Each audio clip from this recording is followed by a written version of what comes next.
Welcome to this session on how you can actually go out and empower your subconscious mind. I'm going to talk to you today about this immense potential that you've got within yourself and how you can unlock it and leverage it to attract and achieve just about anything that you would ever like to do. Now, I'm sure you have a lot of questions around what I'm going to speak about today. You'd like to know what's in it for me, where can I use it, how can I use it, and why would I want to probably use it in the first place. But don't worry, because I'm here to answer just that. Now, this journey started for me when I was getting to work one day. At the moment I reached office, I was obviously quite energized and excited and full of energy and refreshed to start off with all the day's tasks that I had lined up for myself. And that's exactly what I did. But as the day progressed, I actually realized that my energy level was beginning to dip. And by the time it was the end of the day, fatigue had begun to set in, and I was obviously quite exhausted. The first thing I wanted to do now was head home and hit the sack, and that's exactly what I did. And after a good night's sleep, when I got up the next morning, lo and behold, I was quite excited, energized, and refreshed again. Now, this was a vicious cycle that I was going through day in and day out, and I'm sure most of you would relate to this too. How many of you start off the day high on energy and it fizzles out at the end of the day, dreadful to attend a meeting at 5 in the evening? Could I see a show of hands? Quick. Fantastic. So there was something that caught my attention in all of this. There was something mystical happening when I went off to sleep and when I got up, and I was trying to understand, why is that I felt so refreshed and relaxed? Why was the energy level so high? And that's when a thought struck, and I said, hey, hang on. Could I consciously put my mind and my body into a sustained state of high energy right through the day? Imagine the possibilities. Attending a meeting at 5 in the AM, making a presentation to a prospect late evening, and doing it with the same energy level as if you walked into the office in the morning. Now, to try and solution this problem and achieve this goal, I first set myself a very simplistic goal. What did I do? I put myself on a de-addiction program. Now, don't get the wrong ideas. I was actually addicted to this gadget that I call the alarm clock, and I'm sure you do as well. And I tried trying something that I call the alarm clock experiment, and I said, I'm going to lose dependency on this gadget, and I'm going to get up at 5 in the morning. That's the target I set for myself. By my terms, something very difficult to achieve because I'm not an early starter. So I told myself, Joel, tomorrow morning, 5 AM, you're going to get up. Went off to sleep, and what happened? I got up at 6. The day after that, 6:30, 6:45. Definitely, it wasn't working. I was back again dependent on the alarm clock. It was yelling at me, get up, get up. And I was trying to understand, hey, why did this not work? And I started probing, and that's when I understood that if I wanted to create something, achieve something, or put something together, I would have to conceptualize it first in my mind. So the key lied in my mind and not in my body. So that's what I understood very clearly. So what I was trying to do was what I did in office every day, gave 2 numbers to a computer and told it to add it and give me the sum.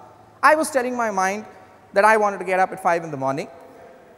For the computer, I was using Microsoft Excel, but for my mind, I was obviously not talking to it in the right language. And that's the reason I wasn't successful in what I was doing. So I started probing, and I found out that our mind, because I knew the key was how our mind works. So I found out that our brain is made up of 2 hemispheres, the left and the right. The left responds to logic and reasoning. The right responds to images and emotion.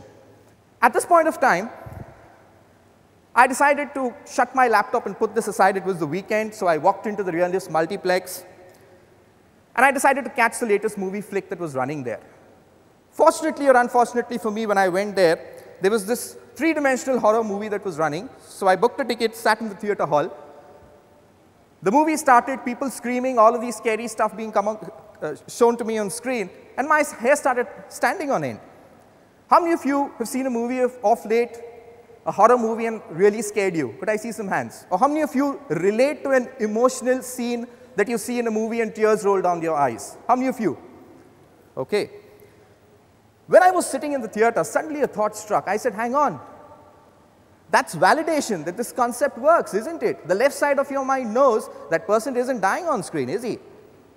That person or the image, there's no real danger to you, but the right side of your mind is responding to the image that you see, and you still feel scared, you still feel sad. So now I knew I was on the right track. I had a goal in mind. I wanted to get up at 5 a.m.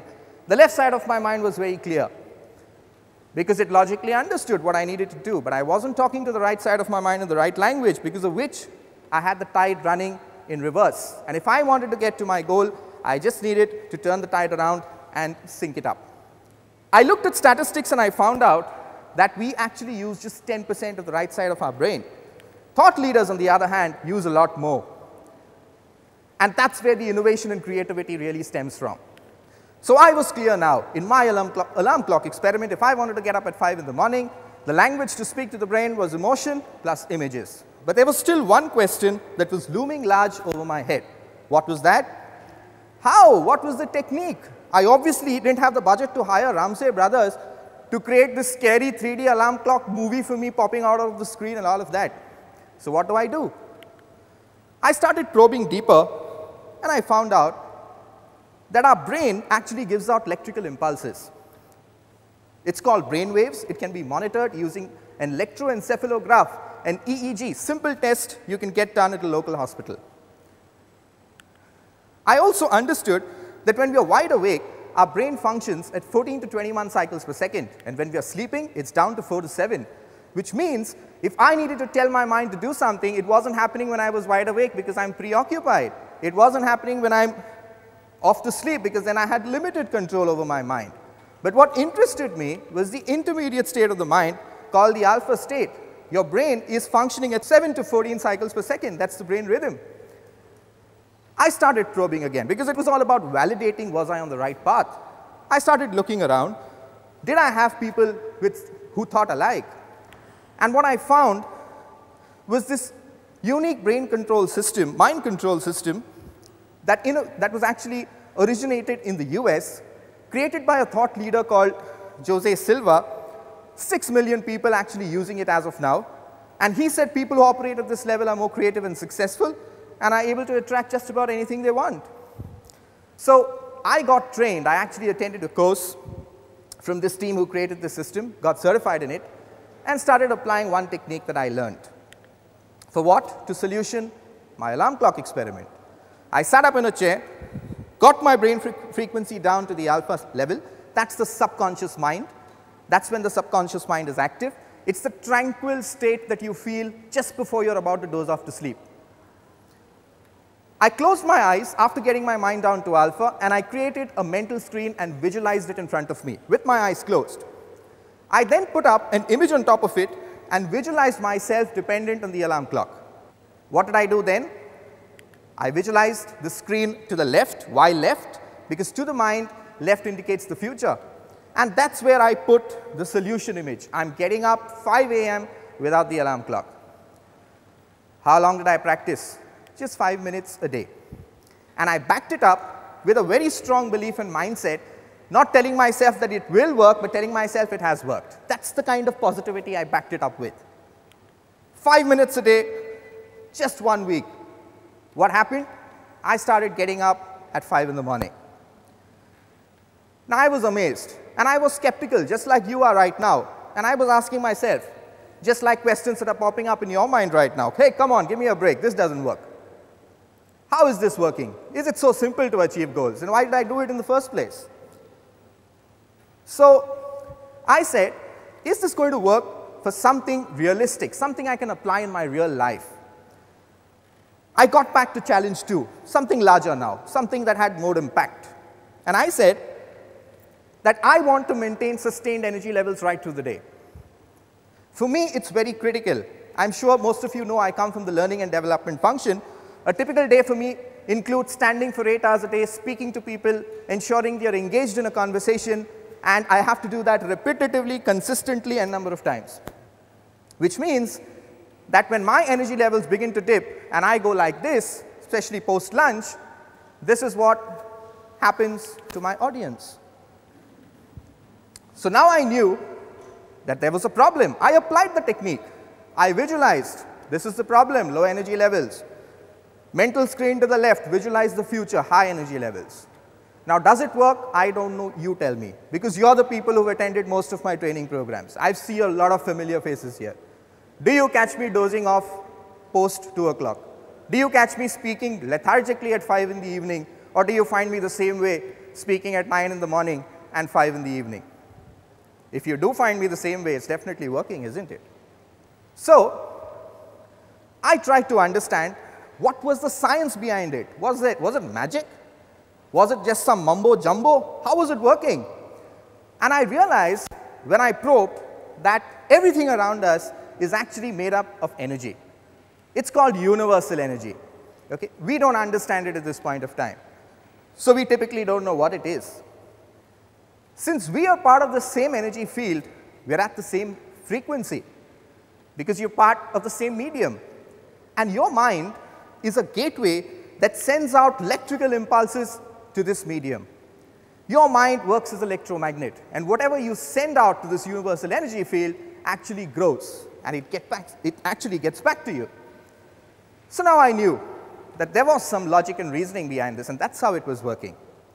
There were a lot of community connect sessions that I attended with like-minded people who had got trained on the system. We meet quite frequently, and a lot of people tried this system for probably health issues, critical illnesses, somebody using it for kicking a habit, somebody using it for better relationship management, and everyone reporting a high amount of success, and I was surprised. In fact, a friend of mine, using it on the professional front, he's a marketing manager, coming and telling our group when we met, saying that I used it to achieve sales targets and I got as close to them as possible, which I did not do previously. People from the advertising field telling us that, hey, we used it and we got creative ideas. And we said, great. People using it to help others as well. So what am I telling you today? It's very simple. You've got this immense potential inside you. All you need to do is unlock it. It's that simple, and use it. How do you do it? Empower your subconscious mind. You've already got it. Talk to it the right way. Give it visuals, give it emotion, and trust me, you can convert all your dreams into reality. How does it work? 3 simple steps. Get to the alpha state of the mind. Doesn't take more than 2 minutes to do that. Doesn't take a lot of practice. Visualize the present, visualize the future. Back it up with solid emotion, saying that yes, it has worked. How does it work? The universe is made up of universal energy. You're part of the same energy field, which means you can actually attract anything that you want by letting it grow on you. I hope you had a fair amount of takeaway from what I've been able to tell you today, and I hope you'll take this with you and try using it to solution your goals, and I hope it helps you to align yourself as close as possible to success that you're looking for. Thank you so much.